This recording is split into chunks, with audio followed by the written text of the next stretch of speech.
La finale de Wimbledon 2019 entre Federer et Djokovic a marqué les esprits, notamment par son scénario rocambolesque et les 2 balles de match loupées par le Suisse. And he's got 2 match points here, Roger Federer. He has come back from the brink in this match. Mais un élément important à mes yeux semble avoir été oublié dans ce match, en effet la manière dont les 2 joueurs se sont départagés. Habituellement en Grand Chelem, les joueurs se départagent au 5e set par 2 jeux d'écart, mais ici non. Appelons-le le super tie-break celui-ci. Presque 2 heures de jeu dans cette 5e et dernière manche. En effet, le Suisse et le Serbe ont dû disputer un tie-break à 12 partout. Pourquoi ? C'est ce que nous allons voir aujourd'hui.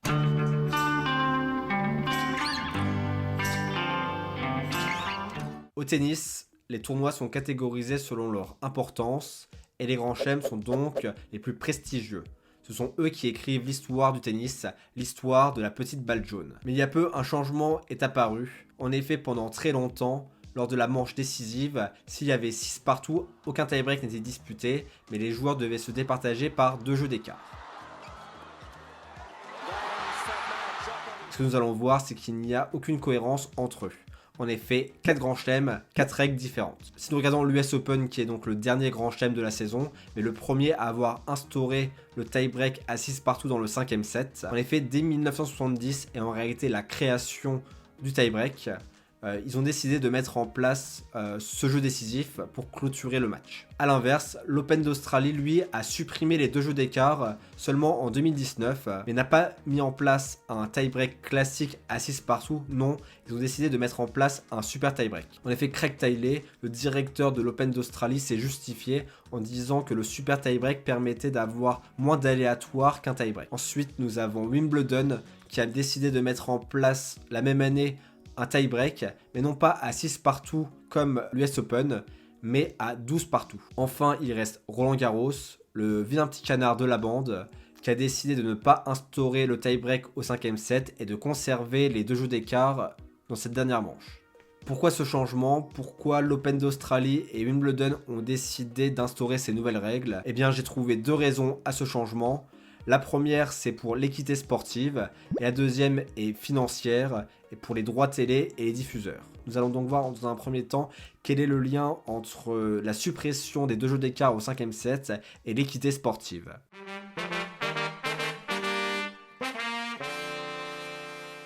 Si nous revenons à Wimbledon, pourquoi ils ont décidé d'instaurer le tie-break à 12 partout lors de l'édition 2019 ? Eh bien tout simplement parce qu'il y a eu une bascule lors de l'édition précédente, lors de Wimbledon 2018. En effet, Kevin Anderson, qui a atteint la finale cette année-là, a dû batailler en quart de finale et demi-finale lors de matchs à rallonge. En effet, une première fois contre Federer où il l'a remporté 13-11 et une deuxième fois face à John Isner où il l'a remporté cette fois-ci 26-24. Problème, lorsqu'il arrive en finale, il était complètement cuit, rincé, il ne pouvait pas défendre ses chances. En France, on se souvient un peu de cette rencontre. En effet, au même moment, on remportait notre 2e Coupe du Monde, donc cette finale de Wimbledon, personne n'y s'y intéressait vraiment. 2018 a été le point de bascule, mais 2010 a été le détonateur. En effet, la rencontre entre Isner et Mahut a marqué les esprits. Je vous rappelle donc le contexte. Premier tour de Wimbledon, Isner et Mahut, 2 joueurs qui sont très à l'aise pour conserver leur service, ont disputé une rencontre interminable sur 3 jours de plus de 11 heures de match. On parle beaucoup de ce premier tour entre Isner et Mahut, mais très peu de la suite du tournoi pour le géant américain, qui s'était incliné 6-0, 6-3, 6-2 au 2e tour en seulement 1h13. Donc on voit bien qu'en réalité, il a gagné le match, mais que Nicolas Mahut et lui se sont entretués pour le tour d'après. Et c'est justement l'une des problématiques de ces matchs à rallonge. Et voici donc le lien entre équité sportive et suppression des 2 jeux d'écart au 5e set. À Wimbledon depuis l'an 2000, 28 rencontres se sont disputées à plus de 10 partout au 5e set. Et parmi ces 28 rencontres, le vainqueur de celle-ci n'a remporté le tour d'après que seulement 2 fois sur 28. Et on voit bien le problème, c'est qu'on a 2 joueurs qui s'affrontent et qui s'éliminent mutuellement. Et ce n'est pas très grave encore quand c'est un premier tour comme entre Isner et Mahut, mais si ça arrive comme en 2018 avec une demi-finale, si la finale est à sens unique uniquement parce qu'un des 2 joueurs arrive lessivé lors de la dernière rencontre du tournoi, ça pose des problèmes pour les organisateurs et les diffuseurs. L'une des beautés, si ce n'est la beauté du sport, c'est son côté incertain, et si on connaît à l'avance le résultat final, à quoi bon regarder ?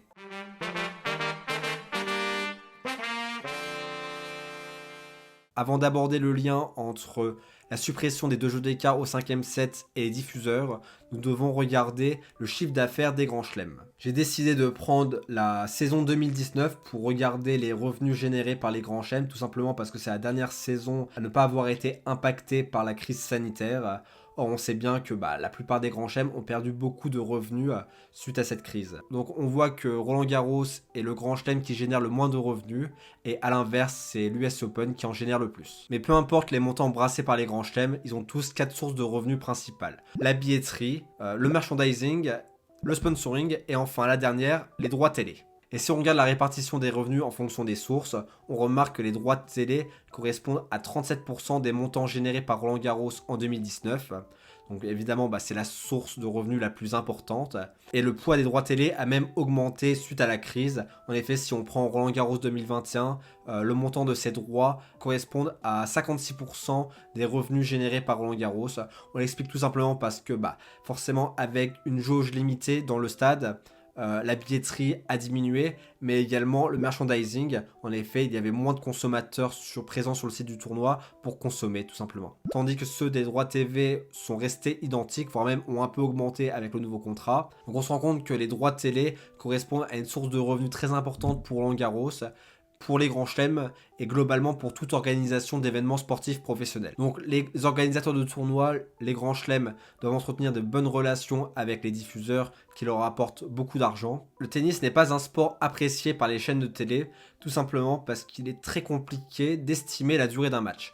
En effet, en grand chelem, donc au meilleur des 5 manches, une rencontre peut durer soit 1h30, au minimum, disons 30 minutes par set, mais peut également s'étendre sur 4, 5, voire même 6 heures si on prend la finale de l'Open d'Australie 2012. Contrairement à d'autres sports comme le foot, le handball, le basket, qui se terminent suite à l'écoulement du temps, le tennis, lui, ne se termine pas de manière passive, mais de manière active. En effet, pour gagner une rencontre, il faut remporter un dernier point. Donc il y a le problème du côté des diffuseurs, mais il y a aussi les problèmes du côté des organisateurs. Et si je reviens à Wimbledon 2018, les demi-finales se disputent le vendredi. Or cette année-là, les deux n'ont pas pu arriver au bout ce jour-ci. En effet, les 2 demi-finales ont été très disputées cette année-là. La première entre Isner et Anderson s'est clôturée sous le score de 26-24 dans la 5e manche.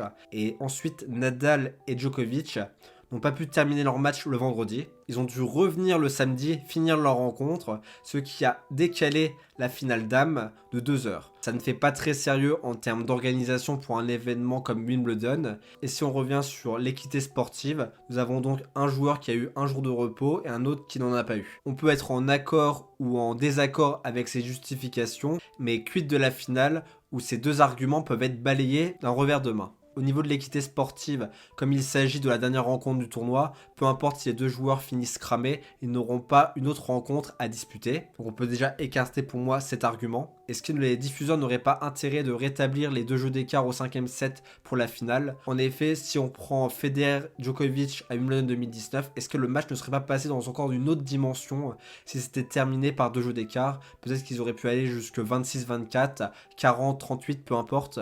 Et maintenant, j'aimerais bien avoir votre avis. Qu'est-ce que vous pensez de l'instauration du tie-break au 5e set? Quel est le format que vous préférez? Wimbledon, l'Open d'Australie ou l'US Open? Enfin, je vous invite à regarder ma vidéo sur les origines du tie-break, pourquoi il a été mis en place, comment il a été accueilli par les joueurs à l'époque. Vous allez voir que des joueurs comme Arthur Ashe et Rod Laver n'étaient pas vraiment pour. Bon, je vous souhaite une bonne vidéo et à mercredi pour une surprise.